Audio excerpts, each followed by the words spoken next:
नमस्कार दोस्तों, मैं सलोनी आपका बहुत बहुत स्वागत करती हूँ आपके अपने YouTube चैनल शिखर क्लासेस में। और आज हम इंडियन ज्योग्राफी का पहला चैप्टर पढ़ने जा रहे हैं। तो पहले चैप्टर का नाम क्या है? भारत की भौगोलिक स्थिति।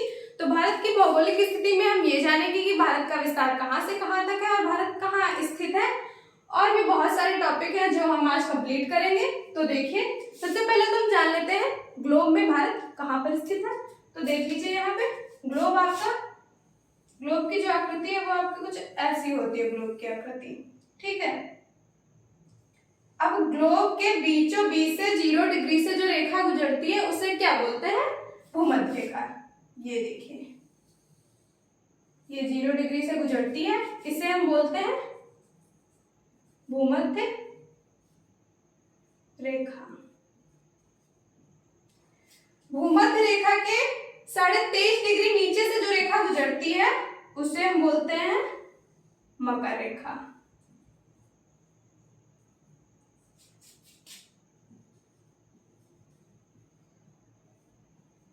मकर रेखा। भूमध्य रेखा के 23.5 डिग्री नीचे से जो रेखा गुजरती है उसे बोलते हैं मकर रेखा, और 23.5 डिग्री ऊपर से जो रेखा गुजरती है उसे बोलते हैं कर्क रेखा।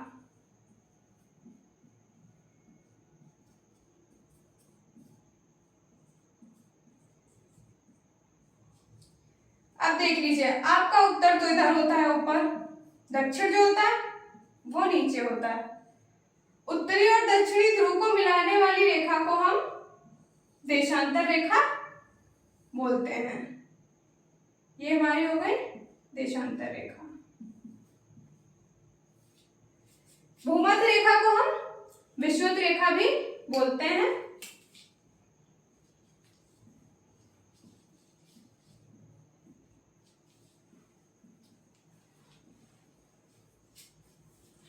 उत्तरी और दक्षिणी ध्रुव को जो रेखा मिलाती है हम उसे देशांतर रेखा कहते हैं। अब देखिए, ये तो एक बड़ी लाइन हो गई आपकी, एक खड़ी लाइन। ये जो 2 लाइनें हैं ये पूरे ग्लोब को 4 पार्ट्स में डिवाइड कर रही है। तो देखिए, ये उत्तर दक्षिण, इधर आपका पूरब हो जाएगा, इधर आपका पश्चिम आ जाएगा। अब इसके बीच की जो दिशा होगी वो कौन सी होगी? उत्तर पूर्व। मतलब कि इतना पार्ट जो होगा वो कौन सी दिशा में आएगा? वो आपकी दिशा हो जाएगी उत्तर पूर्व। नीचे की दक्षिण पूर्व, इधर जो आएगी दक्षिण पश्चिम, इधर आएगी उत्तर पश्चिम। अब जो ये कर्क रेखा है ये भारत के बीचों बीच से गुजरती है। तो भारत की स्थिति यहाँ पे कुछ ऐसे हो जाएगी।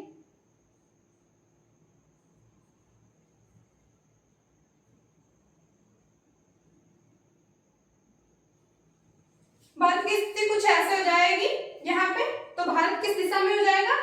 भारत उत्तरी पूर्वी गोलार्ध में स्थित है। देखिए, ये उत्तरी पूर्वी, ये जो दिशा है, डायरेक्शन है, ये जो उत्तर पूर्वी है, ठीक है। भारत, कर्क रेखा जो है भारत के बीचों बीच से गुजरती है। भारत कहाँ स्थित है? भारत उत्तरी पूर्वी गोलार्ध में स्थित है। ये देखिए, भारत उत्तरी गोलार्ध पूर्वी देशांतर में स्थित है। देखिए, इधर का पार्ट आप बंद करिए तो ये आपको कौन सा दिखाई दे रहा है? पूर्वी। इधर का बंद करिए, उत्तरी दिखाई दे रहा, और इसीलिए ये मिलके हो गया उत्तर और पूर्वी। भारत उत्तरी गोलार्ध पूर्वी देशांतर में स्थित है। अब आइए इसको हम देख लेते हैं। अब हम भारत की स्थिति भारत में ही पढ़ेंगे। ग्लोब में तो आपको समझ में आ गई होगी। अब देखिए, ये पहला पॉइंट आपका हो गया। दूसरा देख लीजिए क्या लिखा है। भारत की मुख्य भूमि दक्षिण से उत्तर 8 डिग्री 4 से 37 डिग्री 6 उत्तरी अक्षांशों एवं पश्चिम से पूर्व 68 डिग्री 7 मिनट से 97 डिग्री 25 मिनट पूर्वी देशांतरों के मध्य विस्तृत है। तो देख लीजिए, ये डायरेक्शन कौन सी होगी? उत्तर। ये होगी दक्षिण। इधर आ जाएगा आपका पूरब, ये हो जाएगा आपका पश्चिम। इसमें क्या बोल रहा है? देखिए, भारत की मुख्य भूमि जो ये भारत की ये यहाँ से यहाँ तक भारत की मुख्य भूमि है। भारत की मुख्य भूमि दक्षिण से उत्तर 8 डिग्री 4 उत्तरी अक्षांश से 37 डिग्री 6 उत्तरी अक्षांश के मध्य स्थित है। और इधर से इधर पूर्वी मतलब 97 डिग्री 25 मिनट से 97 डिग्री 25 मिनट पूर्वी देशांतर से 68 डिग्री 7 मिनट पूर्वी देशांतर के मध्य स्थित है।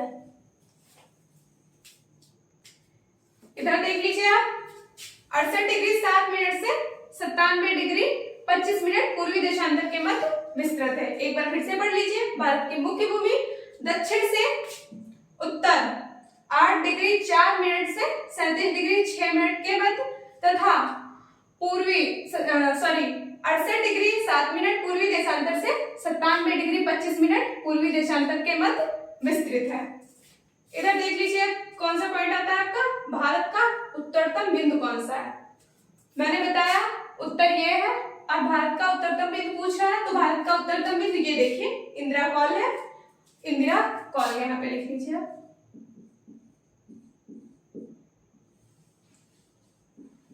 इंदिरा कॉल जो है वो लद्दाख में है। उसके बाद दक्षिणी बिंदु की बात आती है, भारत का दक्षिणतम बिंदु इंदिरा पॉइंट। भारत का दक्षिणतम बिंदु इंदिरा पॉइंट हो जाएगा। यहाँ पे देखिए ये अंडमान निकोबार द्वीप समूह है। यहाँ पर जो आता है वो आपका आएगा निकोबार द्वीप। ठीक है, जो निकोबार द्वीप होता है वो भारत का दक्षिणतम बिंदु है। यहाँ पे देखिए इसको इंदिरा पॉइंट भी बोलते हैं।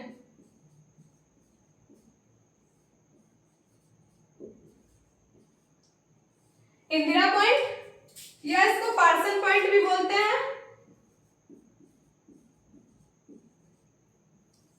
पार्सन पॉइंट या इसको पिग्मेलियन पॉइंट भी बोलते हैं।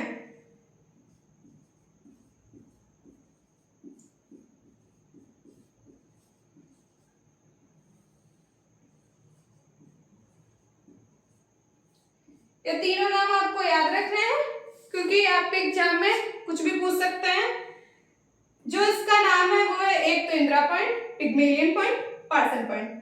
भारत का दक्षिणतम बिंदु अगर पूछता है आपसे तब ये होगा। अगर भारत की मुख्य भूमि का स्थलीय दक्षिणतम बिंदु पूछता है तो वो आपका यहाँ पे आएगा क्योंकि भारत की मुख्य भूमि तो यही है। और भारत की मुख्य भूमि का स्थलीय बिंदु अगर आपसे पूछ रहा है तो वो आपका हो जाएगा केप कमोरिन। केप कमोरिन या फिर कन्याकुमारी अंतरीप।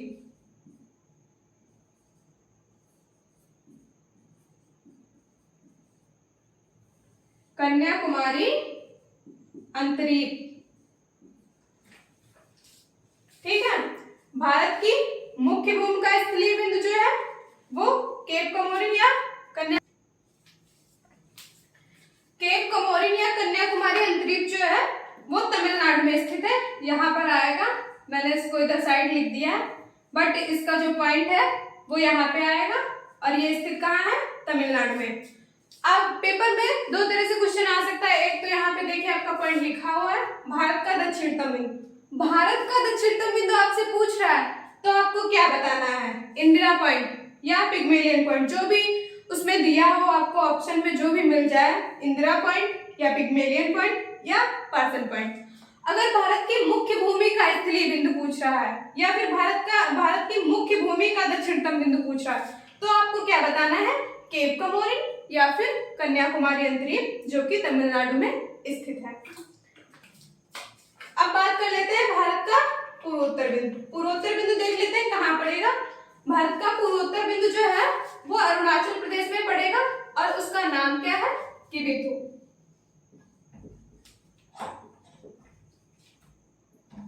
किबिथु अरुणाचल प्रदेश में यहाँ पे एक गांव है, उसका नाम है किबिथु पलांग्यू, इसीलिए इसका नाम है किबिथु। ठीक है, भारत का जो पूर्वोत्तर बिंदु है उसका नाम क्या है, किबिथु, जो कि अरुणाचल प्रदेश में है। अब देख लेते हैं यहाँ पे भारत का पश्चिमोत्तर बिंदु। पश्चिमोत्तर बिंदु यहाँ पे आएगा भारत का पश्चिम ये है, तो पश्चिमोत्तर बिंदु भी यहीं पे होगा। उसका नाम क्या है? गौरमोता।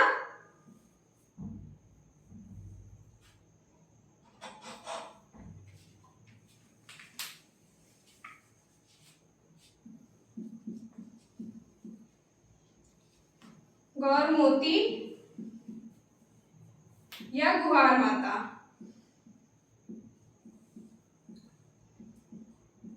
या गुहार माता, ये जो है ये गुजरात में है। गौरमोती या गुहार माता जो है ये पश्चिमोत्तर बिंदु है, जो कि स्थित कहाँ है? गुजरात में। आपको ये सारे पॉइंट समझ में आ गए होंगे। अब देख लेते हैं इधर क्या लिखा है। भारत का उत्तर से दक्षिण की ओर विस्तार, मतलब ये है उत्तर, ये देखिए लिखा हुआ है, और ये है दक्षिण। पूछ रहा है कि उत्तर से दक्षिण की ओर विस्तार कितना है, मतलब कि ये जो पॉइंट है यहां से यहां तक का जो विस्तार है या फिर इसकी जो लंबाई है वो कितनी है। देखिए यहाँ पर क्या लिखा हुआ है, भारत का उत्तर से दक्षिण की ओर विस्तार 3214 किलोमीटर है। यहाँ पे आप लोग लिख लीजिए 3214 किलोमीटर है। उत्तर से दक्षिण की ओर जो लंबाई है 3214 किलोमीटर है। फिर क्या लिखा है, भारत का अब देख लीजिए यहाँ पे लिखा हुआ है भारत का पूर्व से पश्चिम की ओर विस्तार 2933 किलोमीटर है, मतलब कि ये वाला जो बिंदु है किबिथु, और ये जो है गौरमोती और या गुहार माता, इससे इस पॉइंट की जो लंबाई है वो कितनी है? 2933 किलोमीटर। पूर्व से पश्चिम की ओर जो लंबाई है वो 2933 किलोमीटर है। भारत का आकार जो है ये देखिए लिखा हुआ है यहाँ पे, भारत का आकार चतुष्कोणीय है। भारत जो है वो चतुष्कोणीय आकार का है। साथ देख लीजिए आप लोग क्या लिखा हुआ है यहाँ पे, भारत एक प्रायद्वीपीय देश है। भारत कैसा देश है? प्रायद्वीपीय देश है। अब आप लोग कहेंगे कि प्रायद्वीपीय कहते किसे हैं? तो प्रायद्वीपीय वो होता है जो तीनों तरफ से जल से घिरा होता है। मैप में देख लीजिए, भारत के इस साइड अरब सागर पड़ता है,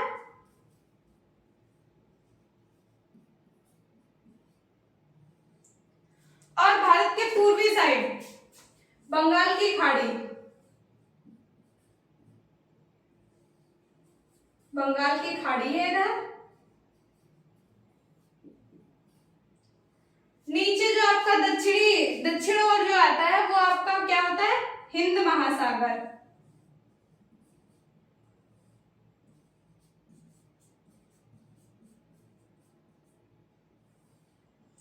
भारत तीनों तरफ से जल से घिरा हुआ है, इसीलिए इसे प्रायद्वीपीय देश बोला जाता है। अब हम बात कर लेते हैं भारत में कर्क रेखा की। भारत में कर्क रेखा कितने राज्यों से गुजरती है, आइए देखते हैं। कर्क रेखा देखिए, ये जो है ये कर्क रेखा है।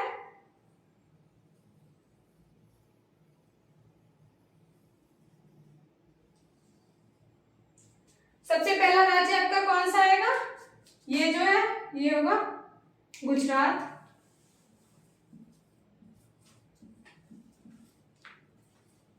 राजस्थान,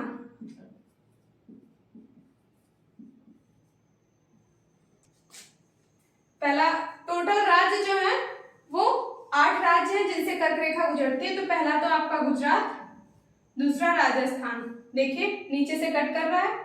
फिर तीसरा जो है आपका मध्य प्रदेश,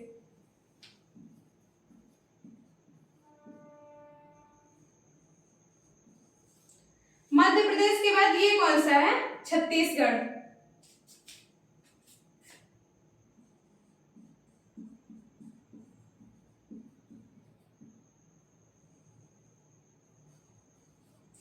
यहाँ पे देखिए झारखंड आ रहा है ये,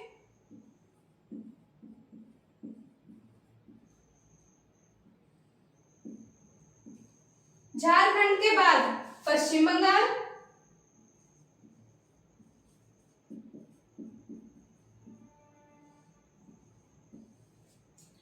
इधर देखें, पूर्वोत्तर भारत के जो राज्य हैं उनमें कौन सा आएगा?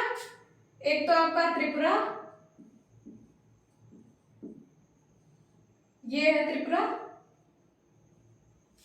ये देखिए नीचे से होते हुए जा रही है त्रिपुरा से, फिर आपका ये आ जाएगा मिजोरम।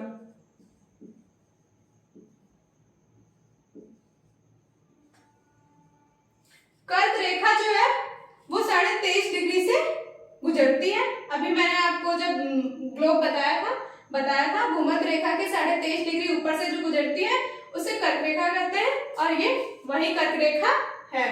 तो भारत के 8 राज्यों से होकर कर्क रेखा गुजरती है। एक बार आप लोग फिर से देख लीजिए। नंबर 1 पे गुजरात, नंबर 2 पे राजस्थान, नंबर 3 पे मध्य प्रदेश, 4 पे छत्तीसगढ़, 5 पे झारखंड, 6 पे पश्चिम बंगाल, नंबर 7 पे त्रिपुरा, और जो लास्ट वाला है नंबर 8 पे वो आपका है मिजोरम। मैं यहाँ पे बताइए लिख देती हूँ, आप लोग नोट जरूर बना लीजिएगा। नंबर 1 गुजरात, राजस्थान, नोट करते हुए चलिएगा सभी लोग।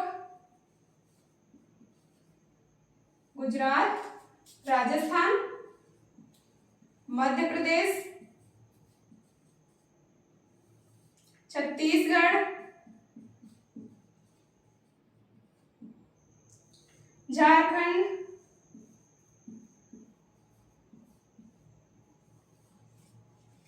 पश्चिम बंगाल,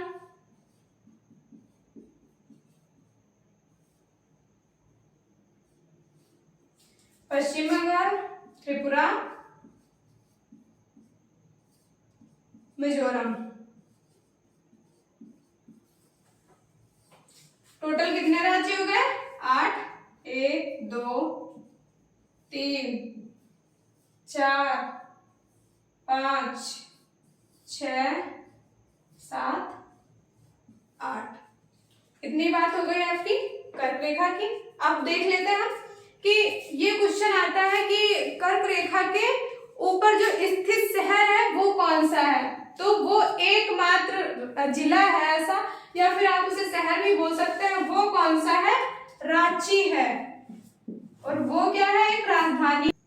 रांची जो है वो एकमात्र राजधानी, या फिर आप उसे शहर भी बोल सकते हैं, जिला भी बोल सकते हैं। वो एकमात्र शहर ऐसा है जो कर्क रेखा के ऊपर स्थित है या फिर कर्क रेखा पर बसा हुआ है, तो वो है रांची। और रांची राजधानी किसकी है? झारखंड की। और झारखंड मैप में आपको कहां पर दिख रहा है? तो झारखंड आपको यहाँ पे दिख रहा होगा, और यहाँ इसकी जो झारखंड की राजधानी रांची है वो कर्क रेखा के ऊपर बसी हुई है या फिर स्थित है। ये आपका यहाँ से क्वेश्चन बन जाता है। आप देख लीजिए ये वाला पॉइंट, प्रायद्वीपीय भारत एक प्रायद्वीपीय देश है। यहाँ तक तो आपका कंप्लीट हो गया। इसके आगे देखिए क्या लिखा हुआ है इस पॉइंट में। भारत में इलाहाबाद के निकट नैनी के समीप से गुजरने वाले 82 डिग्री 30 मिनट पूर्वी देशांतर के स्थानीय समय को भारतीय मानक समय माना जाता है। तो वो रेखा गुजरती कहाँ से है? भारतीय मानक समय रेखा जो ये 82.5 डिग्री रेखा है, 82.5 डिग्री जो रेखा है वो ये है। ये इलाहाबाद के इस पॉइंट में देखिए लिखा हुआ है इलाहाबाद के निकट नैनी के समीप से। ये है उत्तर प्रदेश। उत्तर प्रदेश में यहाँ पे होगा इलाहाबाद, और इलाहाबाद के निकट नैनी यहीं पे होगा। नैनी से गुजरने वाली रेखा को भारतीय मानक समय रेखा कहा जाता है। तो मानक समय रेखा गुजरती, जो मानक समय रेखा है वो कितने राज्यों से होकर गुजरती है? तो देखिए सबसे पहला राज्य उत्तर प्रदेश,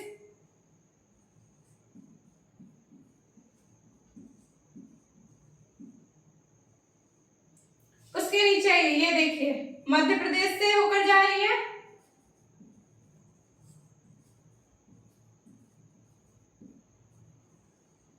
उसके नीचे ये देखिए छत्तीसगढ़,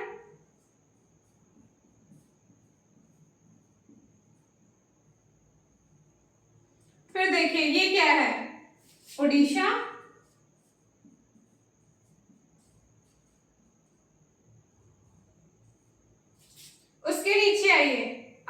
प्रदेश।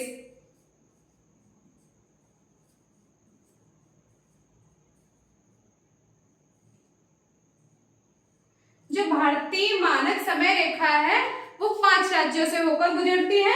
एक तो आपका हो गया उत्तर प्रदेश, दूसरा आपका हो जाता है मध्य प्रदेश, फिर आपका आता है छत्तीसगढ़। उसके नीचे देखिए कहां से ये लाइन गुजर रही है, ओडिशा से। फिर ये देखिए आंध्र प्रदेश से होकर जा रही है। यह है भारतीय मानक समय रेखा। इसी रेखा से जो है भारत में समय निर्धारित किया जाता है और घड़ियों में सब कहीं एक जैसा समय दिखता है। फिर इधर देख लीजिए आगे क्या लिखा हुआ है, भारत की मानक समय रेखा जीएमटी।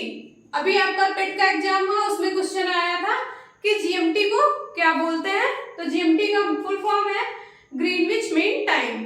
ग्रीनविच मीन टाइम मतलब ग्रीनविच मध्य समय, हिंदी में ग्रीनविच मध्य समय, और इंग्लिश में आप इसे बोलेंगे ग्रीनविच मीन टाइम। तो ग्रीनविच मीन टाइम से जो भारतीय समय है वो लिखा है 5 घंटा 30 मिनट आगे है। तो कैसे आगे है देखिए, एक डिग्री का मतलब क्या होता है 4 मिनट, ठीक है। लिखा क्या है 82.5 डिग्री, तो 82 को 4 से गुणा करेंगे आएगा कितना 328। उसके बाद बचा कितना आधा, 1/2 गुणे 4, 2 दूनी 4, बचा कितना 2, 328 प्लस 2 हो गया कितना 330। 330 का मतलब होता है 5 घंटा 30 मिनट। इस तरह से जीएमटी से भारतीय मानक समय रेखा 5 घंटा 30 मिनट आगे है। अगला पॉइंट देखिए क्या है, पूर्वोत्तर राज्य। पूर्वोत्तर राज्य अरुणाचल प्रदेश। पूर्वोत्तर राज्य अरुणाचल प्रदेश ये है।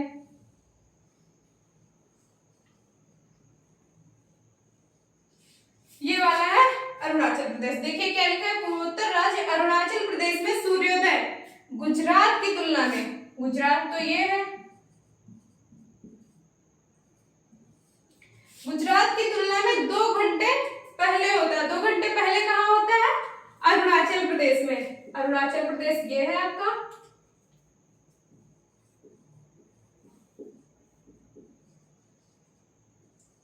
अरुणाचल प्रदेश। बाकी सभी जगह जो है भारत में टाइम एक ही जैसा रहता है, बस इन 2 राज्य को छोड़ के। अरुणाचल प्रदेश में सूर्योदय गुजरात से 2 घंटे पहले हो जाता है, क्योंकि ये कौन सा है, पूर्वोत्तर राज्य है और ये पश्चिमोत्तर राज्य है। सूर्य किधर उगता है, पूरब में उगता है, तो इधर उगेगा तो सबसे पहले भाई पूरब में निकलता है, तो पूरब में सबसे पहले तो अरुणाचल प्रदेश में ही आएगा और धीरे धीरे जाते हुए तब गुजरात में पश्चिम में पहुंचेगा।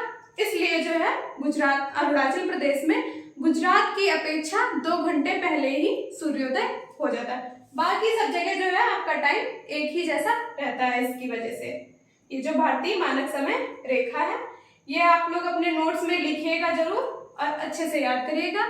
आशा करती हूँ कि आपको ये सारे पॉइंट समझ में आ गए होंगे, और अगर आपको कोई दिक्कत या परेशानी या फिर कुछ समझ में नहीं आ रहा है तो आप लोग कमेंट करके जरूर बताइएगा। और अगर मेरा वीडियो अच्छा लगे तो कमेंट, सब्सक्राइब, लाइक जरूर करिएगा। धन्यवाद।